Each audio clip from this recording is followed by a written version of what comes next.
My name's Lorraine. I'm an artist.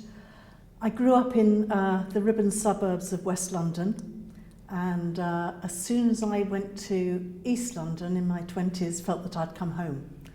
I studied fine art, and in my studies I was studying photography, film and video in a fine art department which didn't have a technician, so it made me very inventive, I think, and assumed that I could do anything. As a fine artist and as a student, I wanted to find a way to use my work to make a difference. I didn't want to do what I saw some of the other artists doing, which was sort of making work for galleries, making work for the art market. I wanted to find a way that my work made sense for ordinary people and could help create social change. So I studied at Reading University. First of all, St Martin's School of Art, which was probably the best educational year of my life. That was a foundation. Then 4 years at Reading University, and then a year in Berlin at the Hochschule der Künste. At university, I'd started to work in photography, film and video, partly because I didn't fit anywhere else, and there was a tutor, Ron Hazelden, who sort of took students under his wing who didn't fit into more traditional media, and it was fantastic. I never looked back. So that's when I started really with experimental film, structural film, and then in the year in Berlin, I was working. I met my ex-partner Peter Dunn at Reading.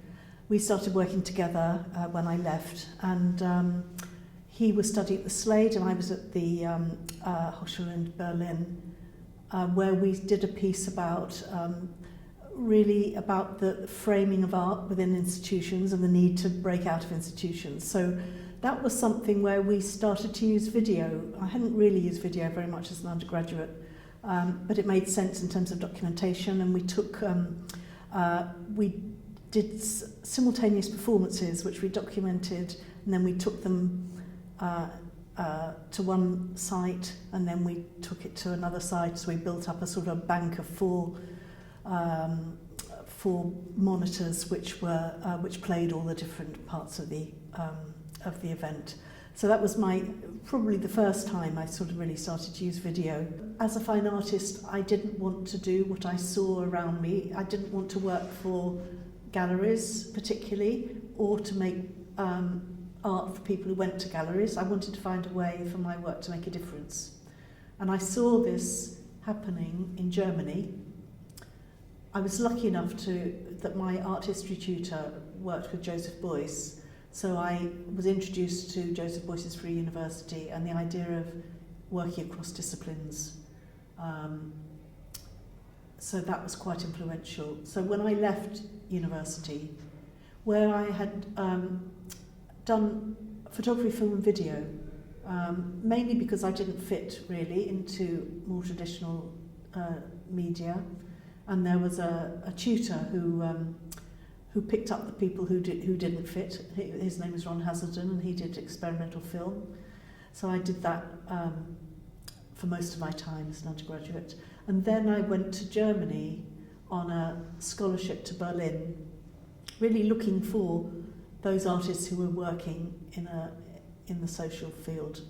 Didn't find them in Berlin, but did start working with my ex-partner Peter Dunn, who was then at the Slade, and we did a series of performances between the Hochschule der Künste in Berlin and the Slade, which were questioning the whole context of art and its role in institutions and how it should break out of the frame.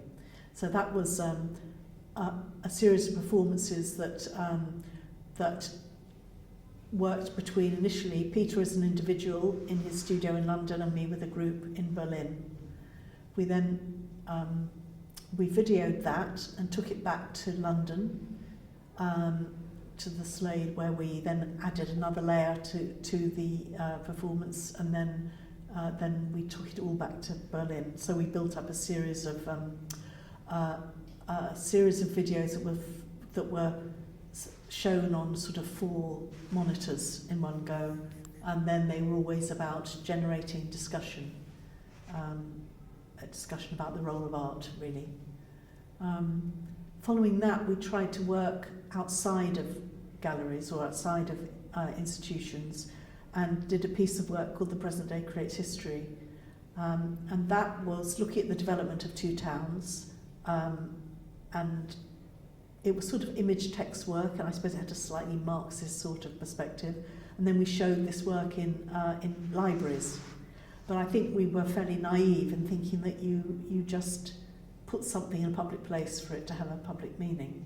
And people were quite confused about why we did it and what it was all about. And they tended to look at the pictures and not read the words.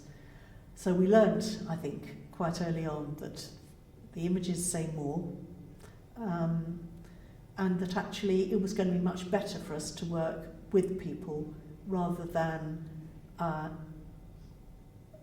try and take something to people.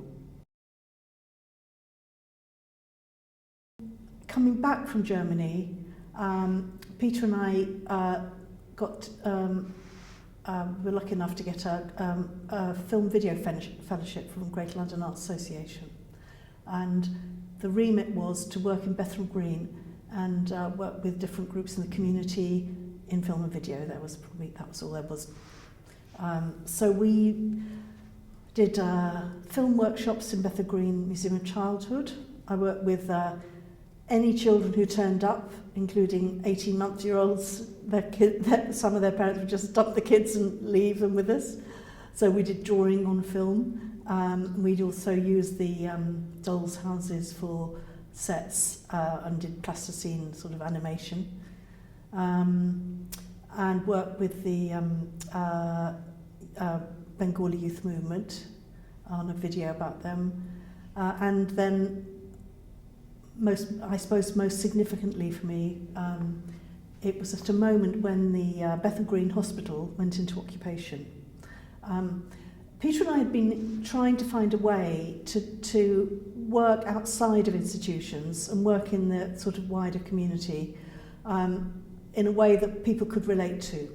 And we had done some work initially in image and text in libraries, which we felt people didn't really understand.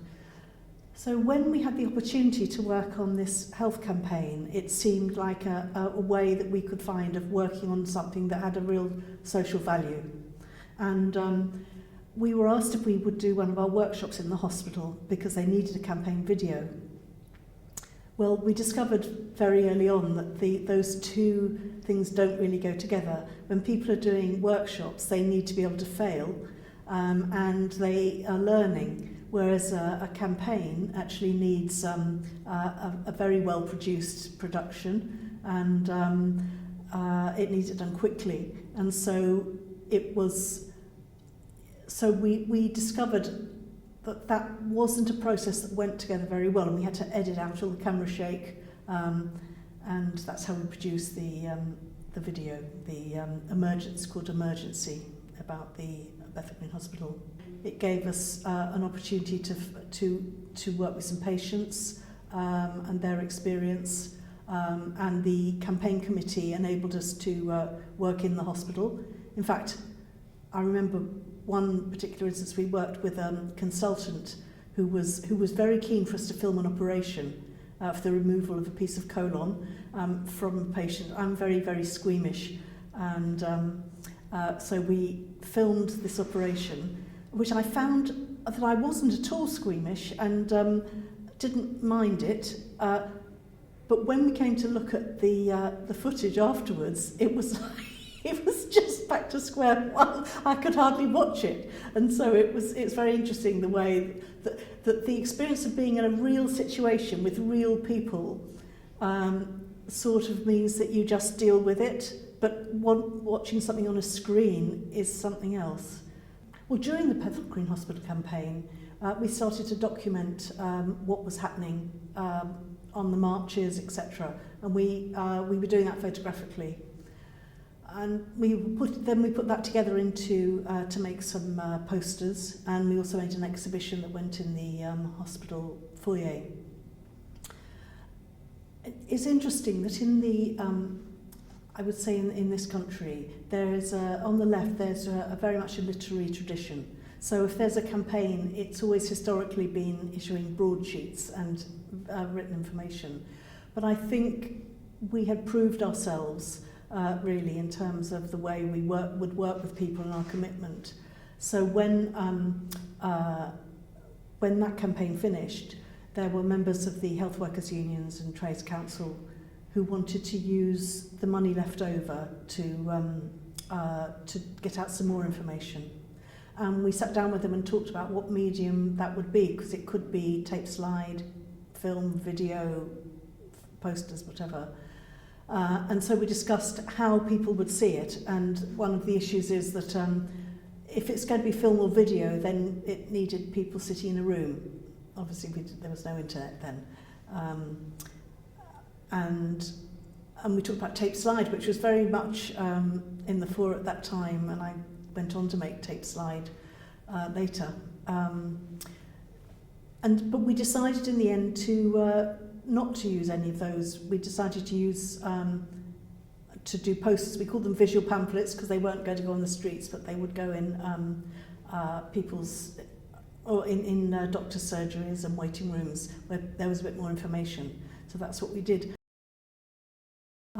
We made another video a bit later called about the Ellen Elizabeth, which was a barge that took young people up the Thames and gave them an experience to take them away from East London and show them how the other half lived. So that was quite an experience. We used video for that. But it was always an issue where to edit it. And with the Bethel Green video, we ended up using North East London Polytechnic. I think we did it on 1 inch, on a format that I don't think is almost unknown now. And then it got transferred to U-matic afterwards. But it was such a problem because we had to, beg and borrow the editing facilities. So that was one issue. Another issue is that, most of the stuff was filmed on Portapacks, which I'm sure you'll have in your archive some information. But it's, these were reel-to-reel video in a square, on a square deck, and quite a sizable camera, and you were meant to hang the Portapack on your shoulder and hold the camera. Well, for a small person like me, that just was never going to be possible. I mean, Peter and I did it because Peter held had it on his shoulder. So the technology was really quite problematic. Film was getting more out of the question because of, again, the video, the editing was, we'd have needed to be part of an organisation. And even though I was a member of the London Filmmakers Co-op, it seemed in the end that photography was just much more straightforward. We set up a dark room in our cellar. We had a short live house, and we could just develop our own photographs. So we moved quite quickly away from video. Well, I didn't come back to video for a long time. In fact, it wasn't until 2012, so that was about 30 years later, because I'd worked in a number of other media. The reason I came back to it was for a project that I'm still doing, in fact, where I'm working with a group of older men called the Geezers, and I started off by asking them a question about it came out of a research project, perhaps I should say, that was about why the knowledge of older people isn't going into the development of new technologies. And so I met this group in an Age UK centre in Bow and asked them the question, what technology do you think would benefit yourselves or your community, and what development would you like to see? And at the end of the first session, they all wanted to work on tidal power. So we've been doing work on renewable energy for 8 years now. And one thing I wanted to do, the first part of this project was funded through a commission at Space in Hackney. And there was going to be an exhibition. So one thing I wanted to do was give these guys the voice of authority, because part of it, the project was about the fact that older people's voice is not heard. So for that, I did video interviews with them, and they were projected on a large scale in the gallery. In fact, come to think of it, I think I got somebody at Space Gallery to do the video, because I hadn't used video for so long. And then again, I took the project to Pittsburgh a few years later and worked with a group of seniors there and did a similar thing where similarly I got the gallery to do the filming. And actually my son's a filmmaker now, and so he did the editing for me. So now I have in fact I have my son and his friends living in my house, and they are all filmmakers or editors or visual effects people. So I have no need to do my own anymore. I have a whole team that I can call on. So it isn't that I don't find it useful now, but I couldn't possibly use the skills I had before. I'd have to learn it all again. In the intervening years, I used the skills that I had, and the work developed. Well, going back to when we were working with the health workers unions on the East London Health Project, out of that, the Trades Council invited us to do a poster about the London Docklands. That was in 1979 when the Thatcher government came into power, and they saw an opportunity of all the land along the river being the biggest bit of real estate in Europe.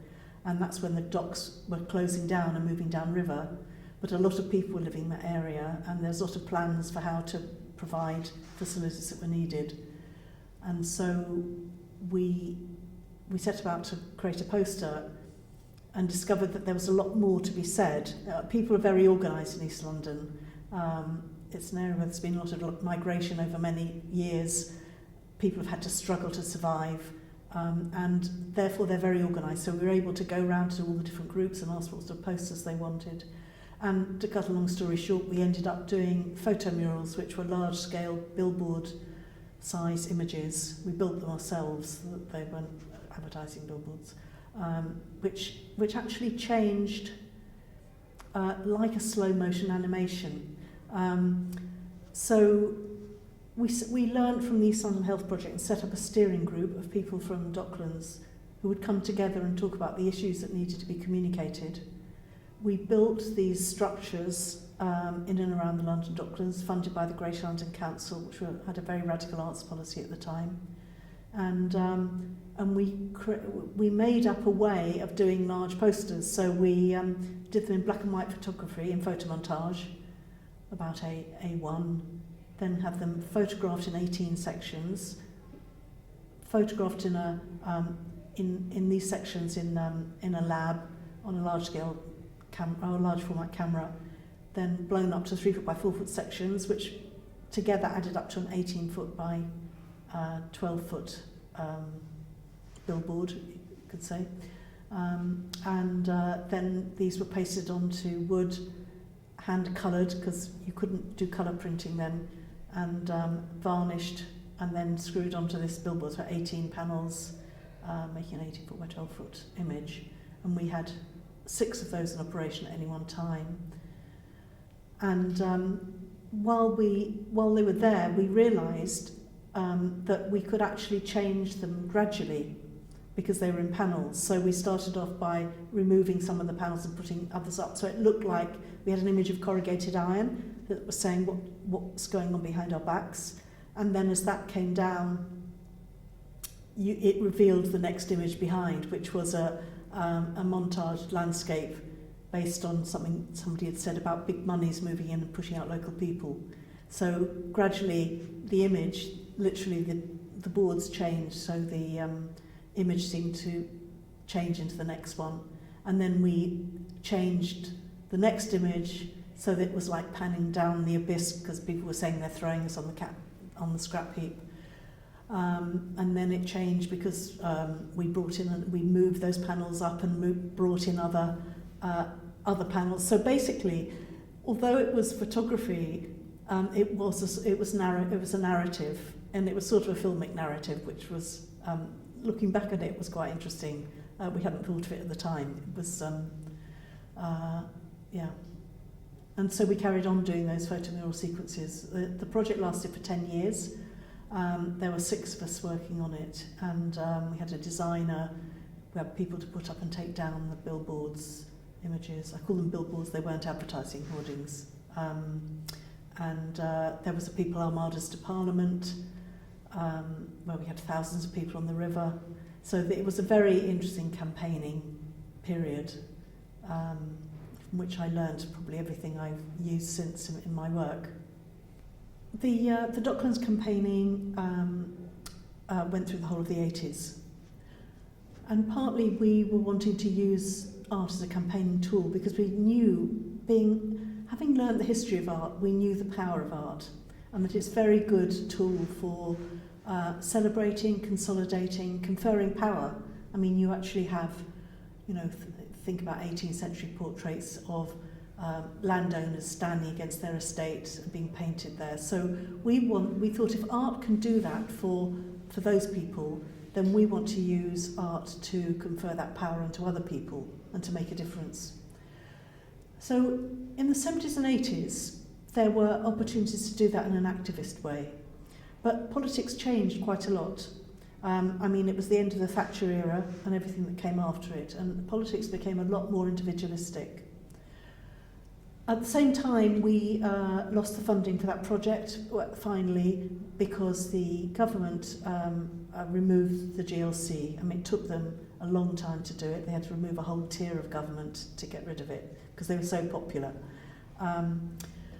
But after that, we had to think about what to do next.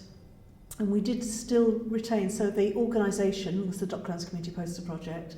It still retained some funding which had been passed over to the Regional Arts Board, the Graveland Arts Association, the equivalent of Arts Council London.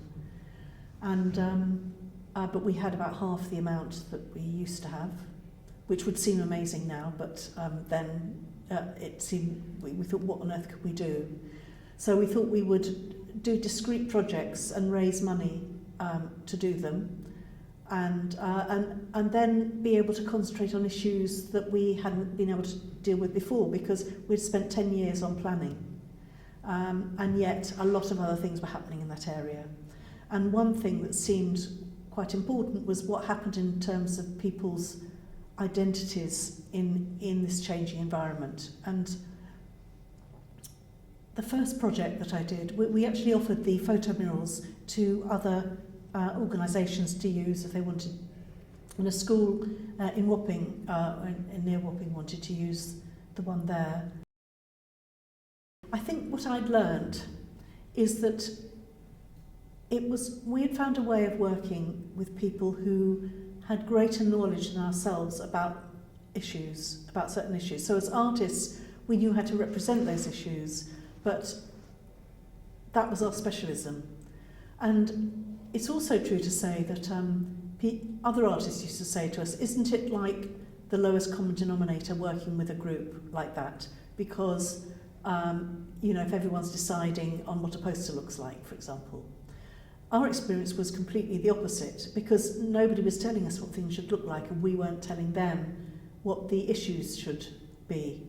But we were pooling our skills, and out of that able to produce something much better than any of us could have done by ourselves. So what I knew is that it's always best to work with people for their best expertise, whether that is children who have amazing imaginations, or young people who know what it's like to live in a place, or older people who know that they want to heat their homes more cheaply. I think we use the media that are at our disposal. So I think things will change as technology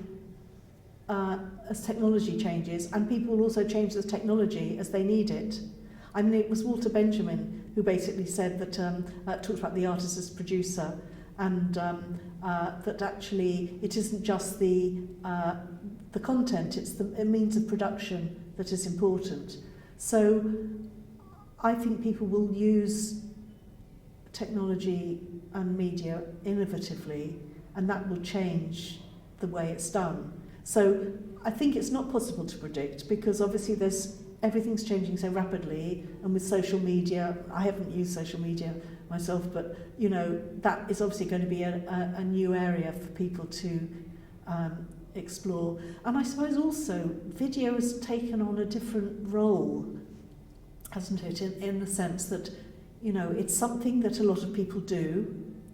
I always can't stand when it's done badly, but a lot of people take little snatches of video, and it goes on YouTube or Vimeo or something, and so it's become a currency of the way information is disseminated and exchanged. So it's impossible to say how it's going to change, except that it is going to change. I think there's no question. And it's changed from when I was working in the 70s, because it was very straightforward then in a way. Even though I think that perhaps the experimental, although it was film, the experimental film perhaps did go further than a lot of film does now. But I think we move in and out of the technology, and we're going to use it to make new things happen. So I didn't know, for example, when I asked a question about technology to the geezers, that we were going to be doing tidal power. I thought we were going to be doing something with digital technology, but we didn't. So we're working with engineers. So I don't know, and I think it's part of art. The power of art is to work, is the unknown. I think artists work on the edge of the unknown, and that's what makes it important, because if we work within what's known, then we don't change anything. Nothing new happens. So you have to always be open to possibility.